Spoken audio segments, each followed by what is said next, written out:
Hello everyone, welcome to Teja ఆహార kitchen. ఈరోజు మనం కాకరకాయతో ఒక మంచి రెసిపీని చేసుకుందాము.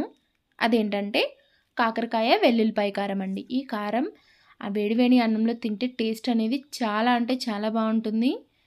ఈ కాకరకాయ కారాన్ని ఎలా చేసుకుందామో చూసేద్దాము. దానికోసం ముందుగా మనం ఒక అర కేజీ కాకరకాయలను తీసుకోవాలి.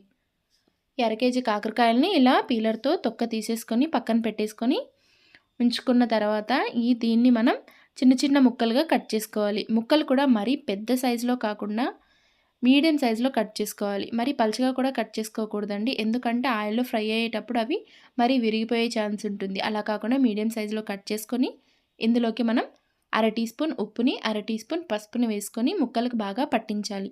పట్టించిన తర్వాత వీటిని ఒక అరగంట గంట పాటు మ్యారినేట్ చేసుకొని పక్కన పెట్టేసుకోవాలి. ఇప్పుడు మ్యారినేట్ చేసుకున్న ముక్కల్ని ఇలా తీసుకొని చేత్తో ఇలా పిండేసుకున్నామంటే కాకరకాయలో ఉన్న రసం అంతా బయటకు వచ్చేస్తుందండి. ఈ రసంలో చేదు అనేది వెళ్ళిపోతుంది. సో ఇలా చేసామంటే మనకి కాకరకాయ చేదుగా అనిపించదు, టేస్టీగా అనిపిస్తుంది. అలా తీసుకున్న కాకరకాయ ముక్కల్ని ఒక ప్లేట్లో కానీ ఒక గిన్నెలో కానీ పెట్టేసుకోవాలండి. ఇప్పుడు మనం ఒక కడాయి పెట్టేసుకొని స్టవ్ మీద అరకప్పు వరకు ఆయిల్ని వేసుకొని హీట్ చేసుకోవాలి. హీట్ అయిన ఇందులోకి మనం కాకరకాయ ముక్కల్ని కొంచెం కొంచెంగా వేసుకోవాలి. అన్నీ ఒకేసారి వేగవండి, కాబట్టి కొంచెం కొంచెంగా వేసుకున్నామంటే సరిపోతుంది. ఇవి వేగుతుండగా మనం ఇందులోకి వెల్లుల్లిపాయ కారాన్ని చేసుకుందాము. అందుకోసం 3.5 టేబుల్ స్పూన్ల కారం పొడిని, 1 టేబుల్ స్పూన్ ఉప్పుని వేసుకొని బాగా దంచుకోవాలి. ఇలా దంచుకున్న కారం పొడిని మనం ఒక గిన్నెలోకి తీసుకోవాలి. మీకు కావాలంటే కొంచెం కారం పొడి ఎక్కువ వేసుకోండి, కారం తినేవాళ్ళు. ఇలా పొడి చేసుకున్న దీన్ని మనం ఒక గిన్నెలోకి తీసుకొని పక్కన పెట్టేసుకొని ఇప్పుడు ఇందులోకి మనం వెల్లుల్లిపాయలను తీసుకోవాలండి. నేను 3 మీడియం సైజ్ వెల్లుల్లిపాయలను తీసుకుంటున్నాను. ఈ వెల్లుల్లిపాయలని మనం తొక్క తీయాల్సిన అవసరం లేదు, అలాగే వేసుకున్న టేస్ట్ బాగుంటుంది. కొంచెం కారం పొడిని అందులోనే ఉంచేసి కొంచెం కొంచెంగా వెల్లుల్లిపాయలని వేసుకుంటూ దంచుకోవాలి. సగం వేసిన తర్వాత ఇందులోకి మిగతా కారం పొడిని కూడా వేసేసుకొని బాగా దంచేసుకోవాలి.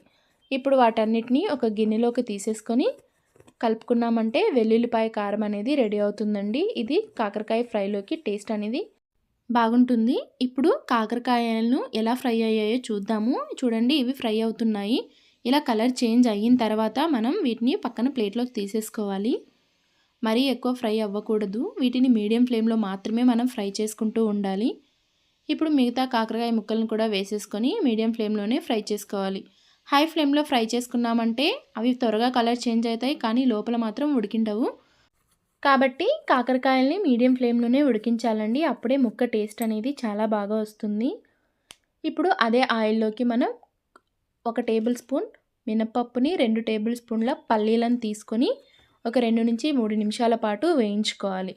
పల్లీలు కొంచెం కలర్ చేంజ్ అయ్యి బాగా ఫ్రై అయ్యాయి అనిపించినప్పుడు మనం అర టీ స్పూన్ జీలకర్రని, అర టీ స్పూన్ ఆవాలను కూడా వేసుకొని 1 నిమిషం పాటు ఫ్రై చేసుకోవాలి. తర్వాత ఇందులోకి మనం కరివేపాకు రెబ్బల్ని వేసుకొని ఫ్రై చేసుకోవాలి. ఇప్పుడు మనం ముందుగా ప్రిపేర్ చేసుకున్న వెల్లుల్లిపాయ కారాన్ని వేసుకోవాలండి. ఈ టైంలో మనం ఫ్లేమ్ని లో ఫ్లేమ్లోకి మార్చుకొని ఫ్రై చేసుకోవాలి. ఇలా ఒక 2-3 నిమిషాలు ఫ్రై చేసుకున్న తర్వాత ఇందులోకి మనం ఫ్రై చేసుకున్న కాకరకాయ ముక్కల్ని వేసుకొని ముక్కలకి కారం పట్టేలా బాగా కలిపేసుకోవాలండి. ఒక 2-3 నిమిషాలు అలా కలుపుకున్న తర్వాత స్టవ్ ఆఫ్ చేసుకొని పక్కన గిన్నెలో పెట్టేసుకున్నామంటే కాకరకాయ వెల్లుల్లిపాయ కారం రెడీ అయిపోయినట్టే. ఇది కాకరకాయ అంటే ఇష్టపడని వాళ్ళు కూడా చాలా ఇష్టంగా తినేస్తారండి, టేస్ట్ అంత బాగుంటుంది. వీడియో నచ్చితే లైక్ చేసి షేర్ చేయండి. ఇలాంటి మరిన్ని వీడియోస్ కోసం నా ఛానల్ని సబ్స్క్రైబ్ చేసుకోండి.